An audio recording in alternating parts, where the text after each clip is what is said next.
Welcome back to the Neutralize the Mama Trauma podcast. Today's session is special.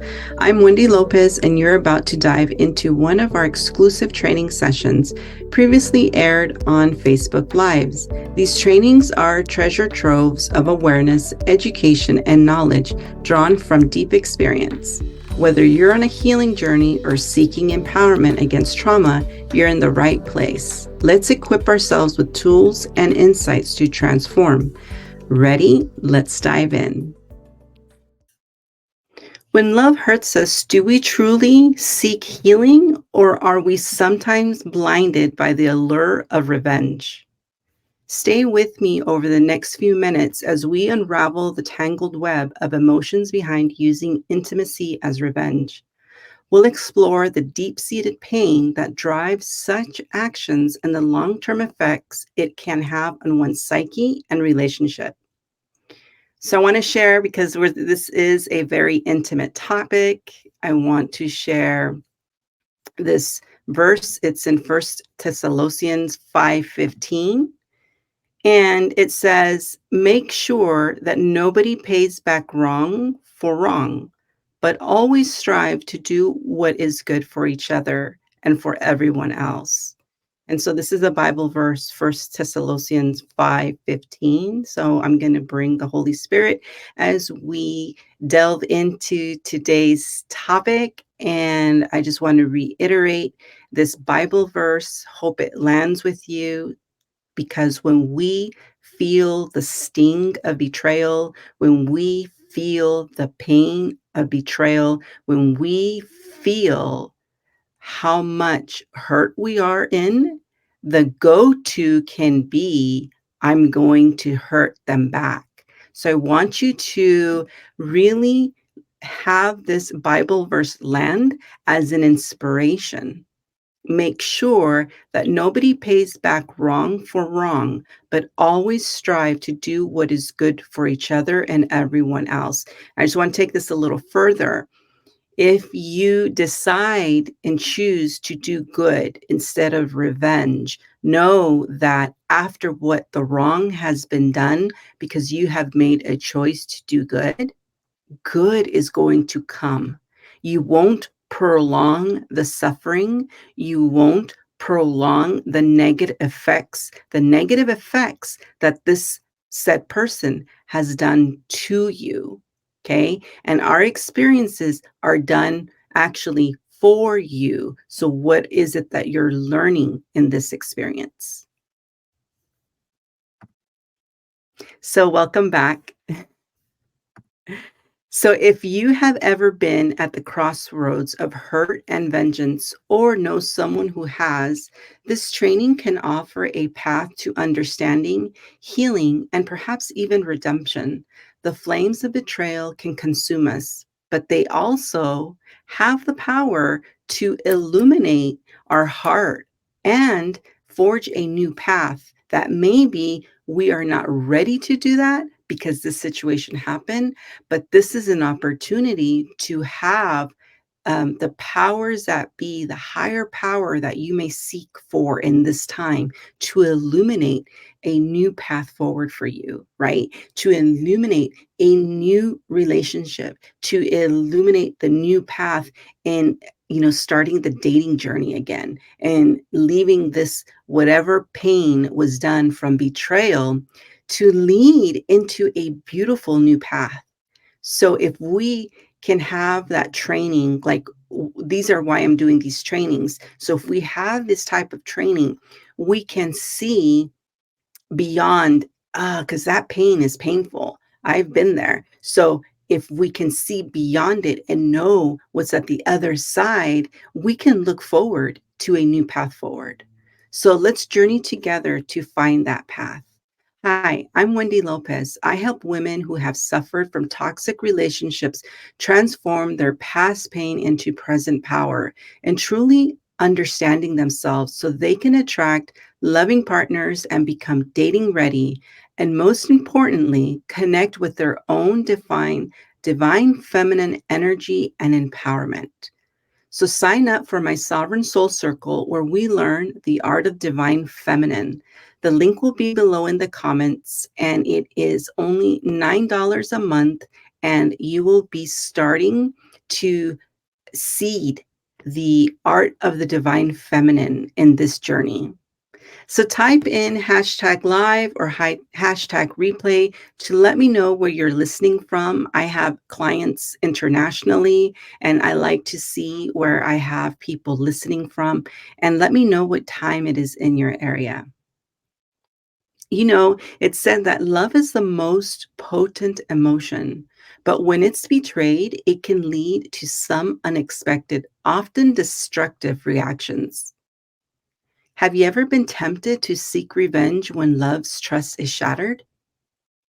I've seen stories and I've heard heartbreaking stories of those hurt in love turning to what's called sex revenge as a way to cope or get back at their betraying partners. It's a path that might seem like empowerment at first, but ask yourself, is it truly? So, I want to share a story on how firsthand I experienced my niece who had a 5-year engagement. That's pretty long, right? So, in the 5-year of engagement, what is your mind doing? What are your feelings doing? You're actually looking at the future. You're actually planning. You actually have dreams and hopes of what the two of you are going to be doing together. She was sprung with a surprise that I don't think is a pleasant surprise for anybody to experience, but her 5-year fiancé came home one day to tell her that he was done with the relationship. Not only was he done with the relationship, he had already found someone else. And it was a work relationship. It was someone that he was a restaurant owner, and it was with one of the waitresses, and they became involved, and my niece had no idea. So when she found out, I remember she came to me and she was just so distraught. And at that time, I was going through my own first marriage problems.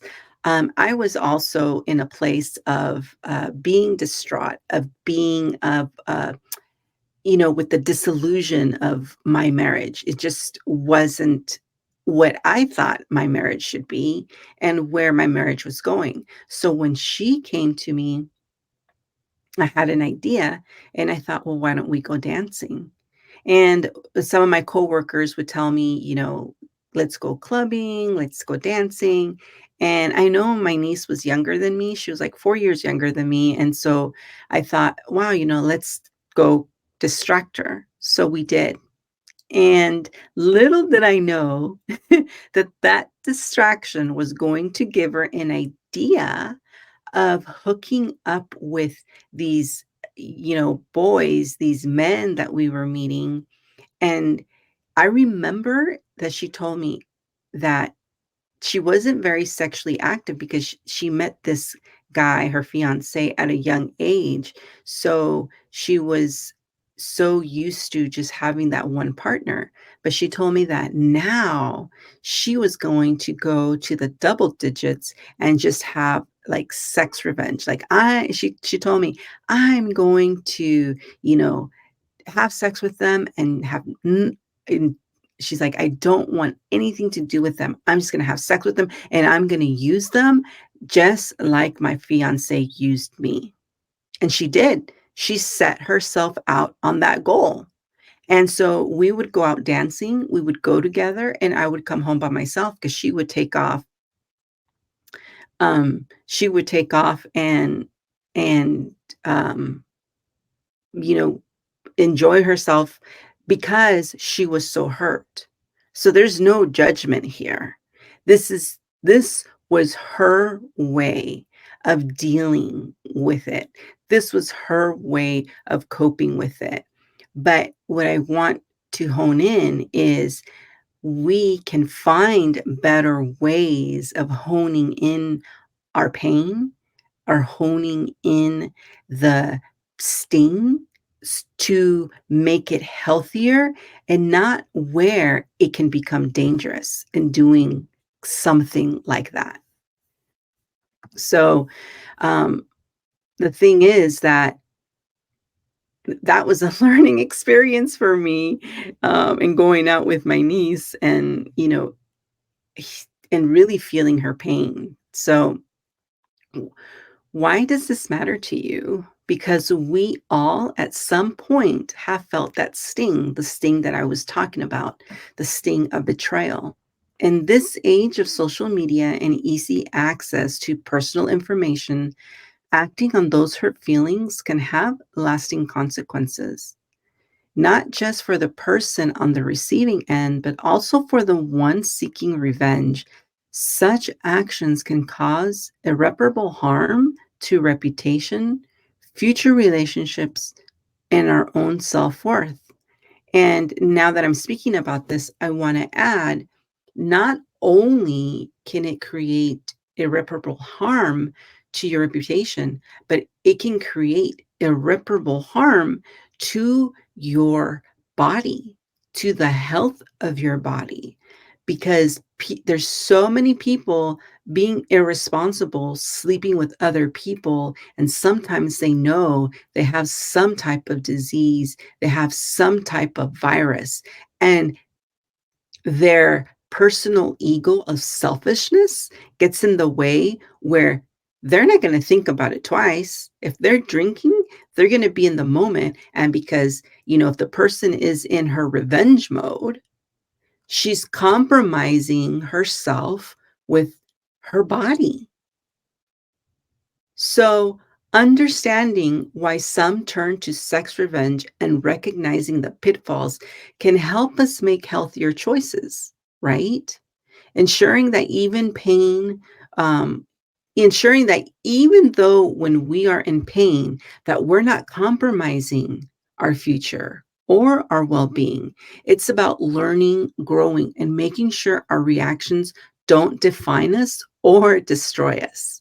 Because sometimes we might think we're doing justice, or we're making justice, or we're taking justice in our own hands, not realizing how we're destroying ourselves, our mind, our emotions, our body, and our environment. So, using intimacy as a weapon, as a means to heal our own wounds or to hurt another, doesn't just affect the one betrayed or the betrayer. It impacts the very essence of our own relationship with our own intimacy and love.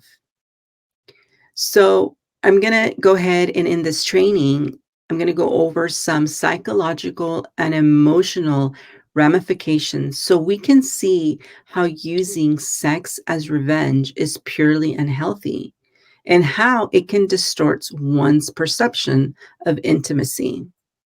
The psychological and emotional ramifications of using sex as revenge. Sex in its genuine form is a profound expression of intimacy, trust, and connection between individuals. So, when used as a weapon for revenge, this sacred act becomes tainted, potentially leading to a myriad of psychological and emotional consequences for both the individual and their partners.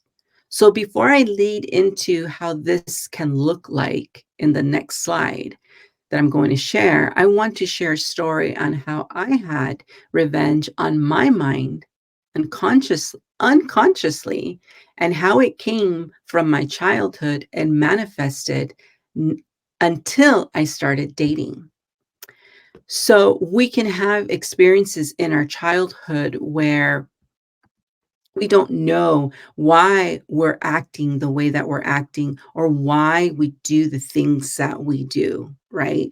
So when I started dating, I immediately, it was like this immediate go-to thought of, oh, okay, I'm going to be in a serious relationship with this person. But because this person can have the potential power of hurting me through cheating, I am going to cheat on you before you cheat on me because my thinking was the pain and the sting of betrayal was going to be less painful. So really think about that. Really think about the damage that I talked about. Really think about how the damage I was doing to myself. And where did this come from? I had no idea, but all I know, I was in this protective mode of no one's gonna hurt my heart, no one's gonna hurt me, and this is my inner child devising this whole thing, and I'm in my 20s, okay? So my inner child is like, we're gonna protect you. You're gonna, fuck them over before they fuck you. So you are protected. How healthy is that, right? Okay. So going forward 10 years, going into my divorce, I was getting into another relationship. And I'm in my 30s at this point. And I was like, you know what? I need to change this. Whatever this is, this whole mentality. Okay. This is from wherever it had its conception in my childhood, meaning whenever it formed. 2 in my 30s. That's a long time to hold that kind of protection. So I finally went to a this is how my spiritual journey began. And I finally went to a therapist because I was like, this mentality is a little fucked up, it's not healthy. So what happened was I went to a therapist and I was very honest and open with her as far as that piece of how I felt I needed to protect myself, and I was very truthful with her, and I was like, "I know this isn't, like, healthy, and I don't even think it's normal thinking, but this is what I do." And she was like, "Yeah, you know what? This isn't healthy, and let's work on it." And I said, "Okay." Now, going forward another 10 years in my 40s, when I had my true awakening that I started really seeing like the shadows of my actions, of my go-tos, why I go to that. I realized going deep into healing, like deep healing. This was alternative healing, holistic healing, not your traditional. I went and I dove further and I found through unconsciously in my subconscious, I was protecting the little girl that learned about cheating about in her, I think she was like 8, 9 years old. She learned firsthand because she saw it and, not like physically saw it, but I heard it. And, when you're a child, you your imagination can go. So, literally, I took it like it's happening to me. So, I was stuck in that cycle of betrayal, of, like, that pain and hurt it's like it was happening to me in that moment. So, having this kind of healing allowed for freedom and liberation to start learning to love myself because that this would be for another workshop, but how, we can learn to betray ourselves. Yeah, that's a thing that I had to learn on myself, okay? But I'm staying in the what we're speaking about today. So, that is where it was stemming from. Now, can you fault somebody for, if she was in her 20s, if she was in her 30s, if she was in her 40s, and she was in her 50s? Can you fault for someone for doing acts that are hurtful to someone, but it's coming from their childhood. And so this is what I do with the inner child. I empower the inner child to see, to know, and to realize through healing the other side of the why and the what. And when we have that type of understanding, that's when transformation forms. So I transformed the inner child within me to let her know that she is safe and that she doesn't have to deal with this anymore. Right. So I've had to have deep layers of sessions with that. And by doing so, I can now teach about it. Right. I can't teach about it if I'm freaking triggered. I'm not, because I'm going to convey that energy. And so now I'm like, let's heal this stuff because this stuff is BS. We don't need it. Let's find, let's get, let's have that healthy relationship, that healthy partner, the one that resonates with your heart, the one that's going to catapult you forward together, right? So this is where I can come from now. So in sharing that, now I want to share the slide so you can see like how this can create an erosion. And what is an erosion? An erosion is, where there is there's already like a burn and it's eroded or even corroded, like, when you have like copper and copper corrodes and then it'll just keep corroding. So the erosion just keeps getting bigger. Well, that's what happens with our self-worth. So I want to share that right now of how this looks.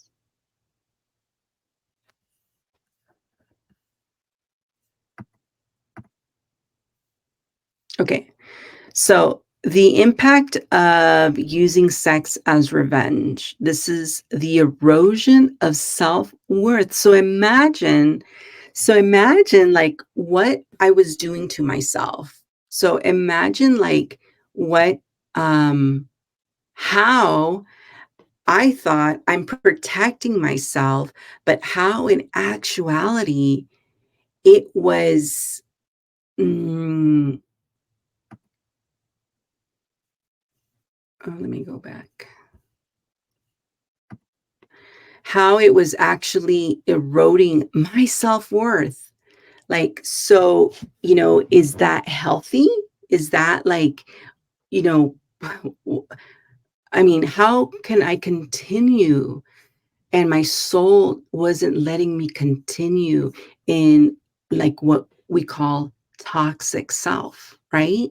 So, number one would be erosion of self worth. So, what does that look like? Using sex as a tool for vengeance, it looks like significantly distorting one's self worth.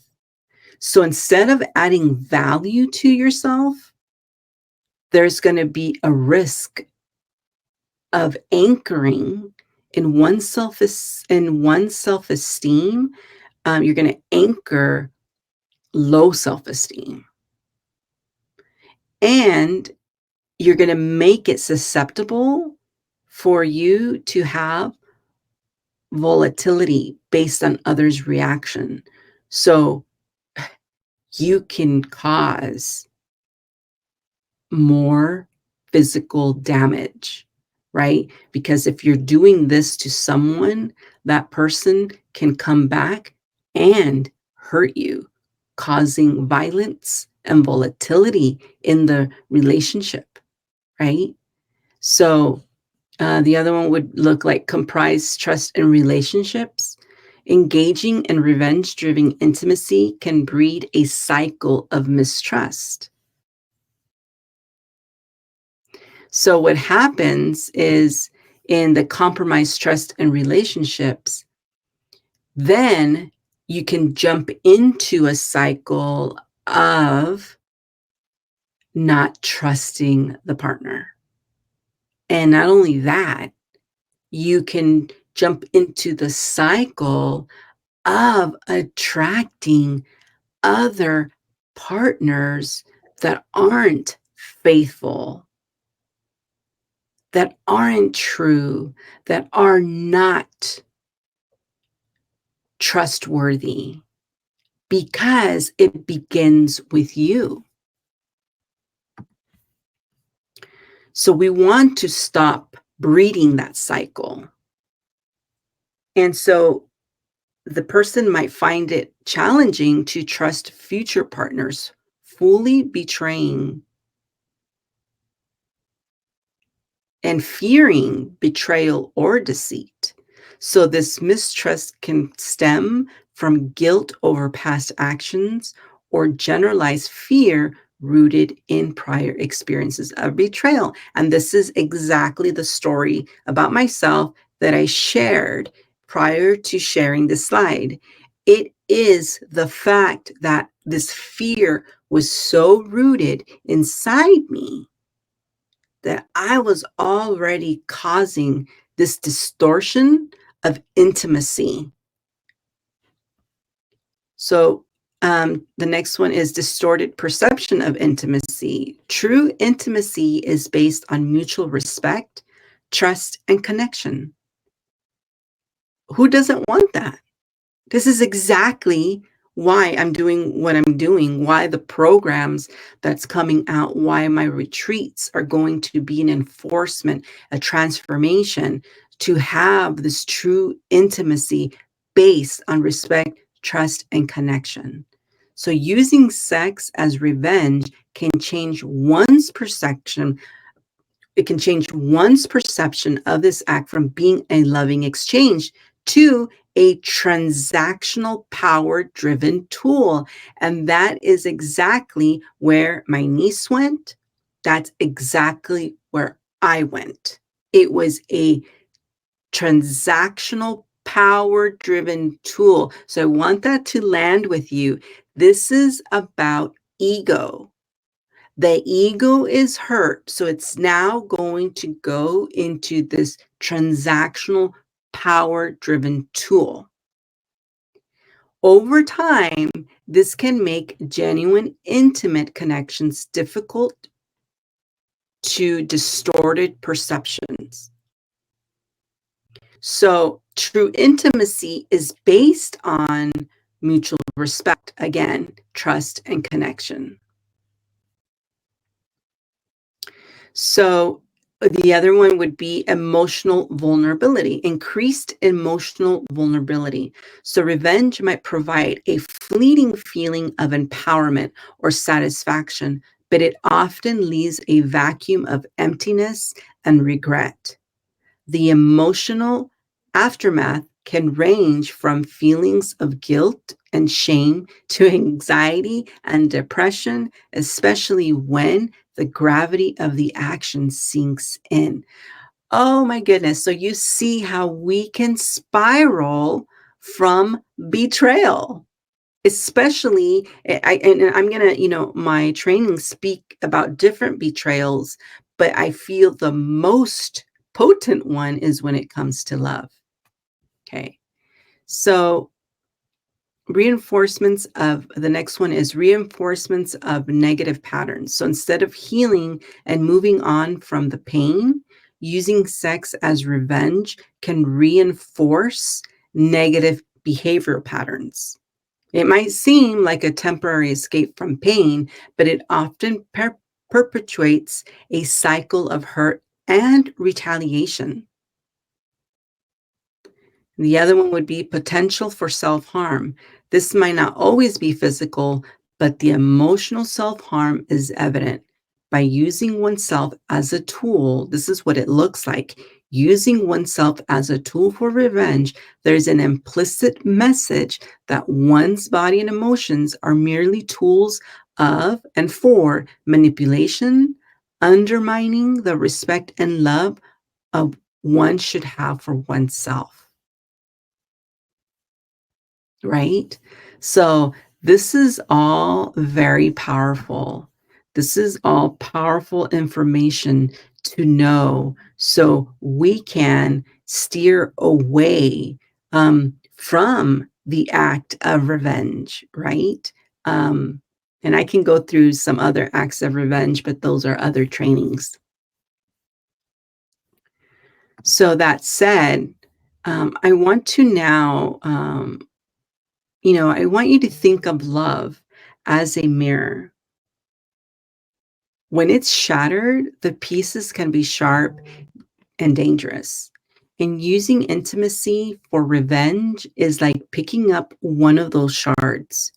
You might hurt others, but in the end, you're the one bleeding. So now let's dive deeper. Close your eyes for a moment and think of a time you felt betrayed or hurt in love.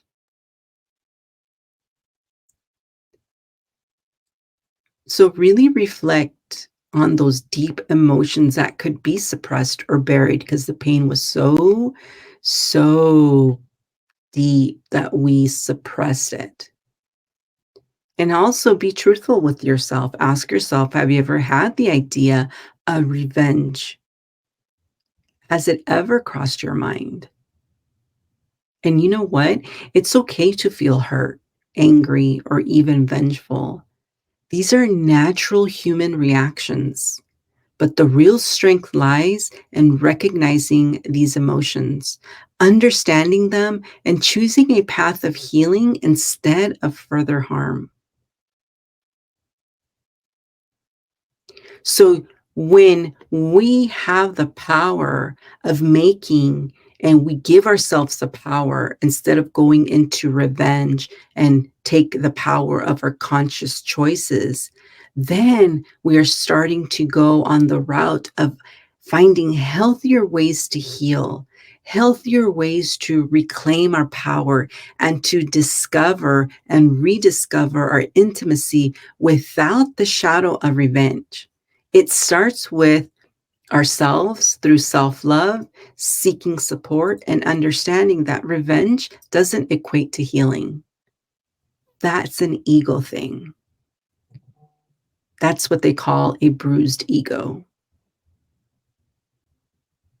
So this is so important to realize that there are healthier ways to cope with betrayal. So if you've journeyed through these emotions or if you're still navigating through them, know you're not alone. Sharing can be therapeutic. Drop a comment, share your experience, or reach out for support. Together we can transform hurt in healing. So sign up with my Sovereign Soul Circle. And the Sovereign Soul Circle, you learn the art of the divine feminine, which you get empowerment. So the link is in the comments. See you next Friday. We will do another training and have a great weekend. Thank you so much. Many blessings, much love, much light, much joy, and much happiness to everyone that listens to this training. Thank you for joining this special training session of the Neutralize the Mama Trauma podcast. I'm Wendy Lopez, and it's my mission to guide you towards healing and empowerment. Today's insights are just a glimpse into the vast reservoir of knowledge and tools we offer. If this session resonated with you, there's so much more to explore in our upcoming episodes and trainings. Stay connected, share your insights, hit the subscribe button, and let's continue this transformative journey together. Until next time, keep embracing your strength and seeking deeper understanding.